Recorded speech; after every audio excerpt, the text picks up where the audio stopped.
What happens when you do hundreds of hours of hypnotherapy and you do it in a way where you're looking for those core constructs that define how you have built yourself for about your whole life?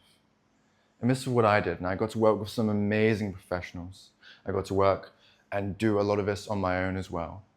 And after literally hundreds of hours of hypnotherapy, I no longer want to be great. Right? The idea of greatness, being extremely ambitious and must being successful has dropped away for me, naturally. It's not something I went in, but I need to get rid of it. But through all the work, it's just naturally dropped away, and something much, much more beautiful has emerged instead. But let's take a look at this journey, because it wasn't always like this. And for the longest time, if you had showed me this video, I would be like, what are you talking about? Like, you're actually ridiculous.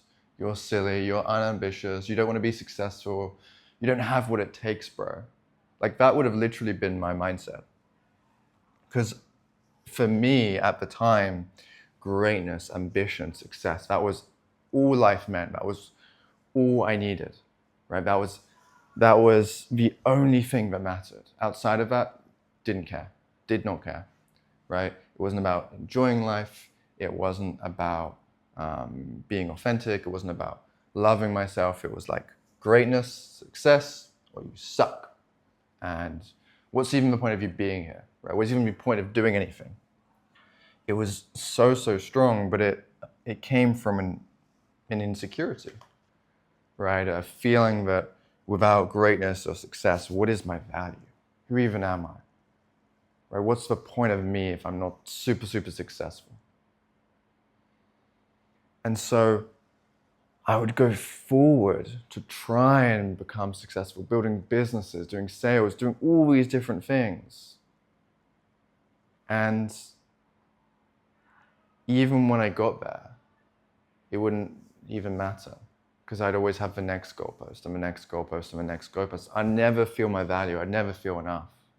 I'd keep feeling insecure because I was afraid of not feeling it. Because I was afraid if I didn't feel insecure, if I didn't feel like this dread inside of me, then I wouldn't be motivated to achieve greatness and be successful, and be the best.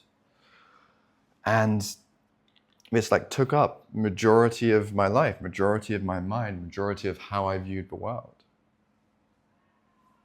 And not only was I defining myself by this, but I would define others. I would always judge everyone like, he doesn't want to be successful. He doesn't have what it takes. What's up with him? And then I'd do the same to myself. If I was a little tired on a Sunday, I'd be like, what the hell is wrong with you? You know, if I missed one session of a gym, piece of shit. And that was my mindset towards myself. It was like, I'm either great, successful, sticking to my habits, sticking to my work, or I'm terrible and just absolute shame, absolute guilt, and destroying myself for no reason. And this was the case for a long time. And even when I first started spirituality and meditation, it was for the purpose of becoming more successful. I was like, yeah, I'm going to do this hypnotherapy stuff. I'm going to do this meditation stuff so that I can get more success. Yeah. I'm going to break those barriers so I can be richer, so I can have more relationships or better relationships, so I can just get everything I want. That's all this was for. I was not going in this like, I want to heal myself. I want to feel good. I want to love myself. I don't care about that. This might help me get more of what I want, so I'm going to go and do that. And it did, right? The thing is that this hypnotherapy stuff or meditation and everything that comes along with it, but they're separate and they're different, but they're all quite related. It does get you what you want. It does really help because you get a clear mind. You get to really see where you're limiting yourself, where you're holding yourself back, and open that up so that it's available for you and you can actually achieve what you want to achieve. But through that process, I started digging into deeper constructs, not with the desire to get rid of this. I was like, this is me. This is just how I am. I'm just an ambitious person. And when I started to find the stories underneath, which were the only reason I was looking for them, is because I thought that it would make me more successful, right?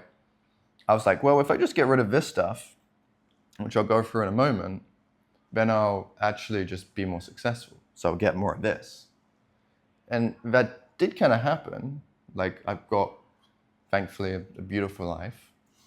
But a lot of this dissolved at the same time as well.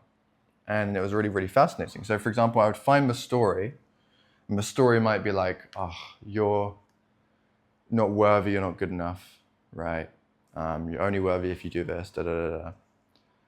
And I would find that story. And then what I would do is I would find, when did I actually start living in that constructed reality, right? If we view reality as just something that we're living in, we're just like experiencing, we're not viewing it clearly. Actually, we're quite a co-creator, and we're constructing it too. We're constructing our lens.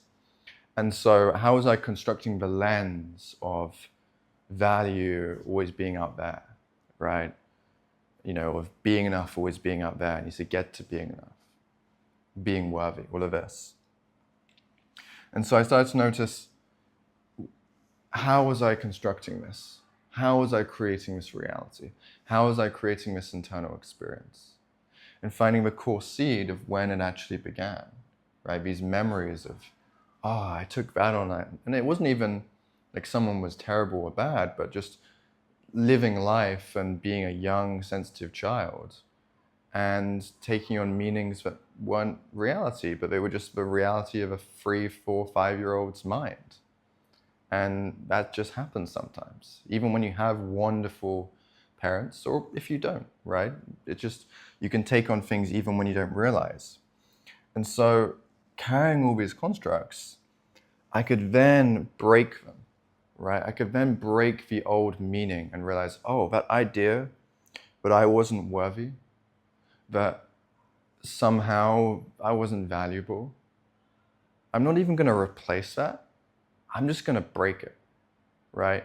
Like, literally, I've been viewing the world through some weird lens, like some really dark lens. And I'm not going to put on a new lens over the top. I'm just going to break the lens. And so that's what I did. Broke the lens. And suddenly, it was like I was seeing for the first time. I'm like, whoa, this is life? Huh? And what was happening is I was living in a much more clear lens, a lens that was emerging from me, not when I added, but a lens that would take the space from where the old lens was, right? When I broke the old lens, there was always space for me to come in, for the new version of me. Not something that I was creating consciously, but something I would just witness. I would just be curious. What happens in that space? This real loving compassion arises. Interesting. What else arises? And I'd get really curious about what emerges organically, not putting in there, but organically. And so this new self would emerge, the new lens would emerge from me, not something I'm adding, but from me. And I would get to live with it. And what would happen is the next stage was just nurturing that, right? Broadening it, deepening it, allowing it to grow really high. You know, it starts off like a baby deer. It's just learning to walk. And it falls down a little bit. And then it gets up. And it gets stronger and stronger and stronger. And it's the same thing with the new self, with the new lens. And so what was happening is there'd be moments where the old lens would come in, but I would just come back to the new lens. Right? And just, it's like wood off a dead tree. Right? The old lens is gone, but sometimes the way it was constructing reality, those old frameworks, they're just like dead wood. And when you just push them over, they just go. And so when I was with the new lens, it would just push all the dead wood away. And I would walk through life. And there was the breadth. Like, what happens when I bring this new lens into this part of my life, into my work, into my relationship, into when I'm taking a shower or going to bed or, you know, just waking up. And I would broaden it into every aspect of my life. And then I'd feel it really, really strongly and allow it to get so, so deep. And I'd allow it to offer a new perspective of me You get really high. And it just started to grow so strong that it became the new self, right? It became the new version of me. I couldn't experience reality in another way anymore. I couldn't experience reality from the insecurity and the valuelessness and the worthiness anymore. It just didn't exist for me. And when they came up, it was like, that's a bit silly. It's just a bit ridiculous. You're like, is that a joke? Oh, no, you believe, okay, sure. Not a joke, okay. And what's so important about that is nurturing the new self. It just became so strong that everything started being seen in this new way. And so naturally, the idea of greatness, needing to be successful to be valuable, dropped away. But what was really cool, and this was really helpful, because I was a little afraid. I was like, well, this is awesome. I feel so much value in myself. I feel wonderful. But I kind of still want to run a business and make some money and have a cool relationship. Like, can I do that as well? And when I allowed this new self to come through, I was like, absolutely. But it came from a totally different place. I just found myself, the more the new self emerged, so fascinated and inspired with this work. Like truly enjoying being on calls with clients and truly loving videos and connecting with people and actually building the business. And of course, at times it's just work, but I get done. That's okay. But it was coming more and more from inspiration. I actually want to build this. I already feel great. This isn't to get somewhere. This isn't to become valuable or worthy. This is just, I want to build this. This is coming from me, not outside of me. And I got to this place, and listen, I'm still doing work. I'm still growing. I still have blind spots and shadows and all of this.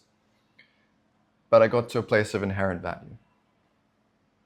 A space where actually I'm good no matter what.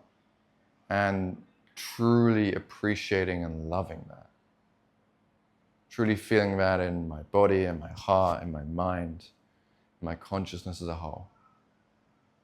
And then, like we said, building from inspiration and living life from presence, joy, and creativity. Because when you're needing greatness, success, needing for it to work out, it stifles that. It stifles the creativity. It stifles the joy.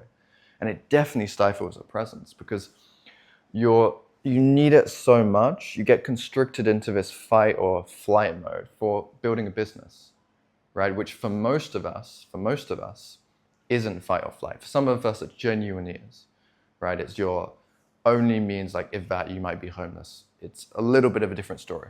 For a lot of us, that's not the case. We might feel like that's the case, but it's not. And so we get to live from presence, joy, creativity, from inspiration, from inherent value. And this was the journey. And it's still ongoing. There's still so much treasure that I want to uncover that I feel is available. Yet, living from this place, doing the work from this place, building the business from this place it's the greatest gift. And I'm going to extend an invitation if you want to go on this journey, if you feel like you resonate with this video, you resonate with where I was and where you want to get to, then I would highly recommend going in the description and us having a little meeting to see if we can take the next step together. But for now, my friends, have a beautiful day.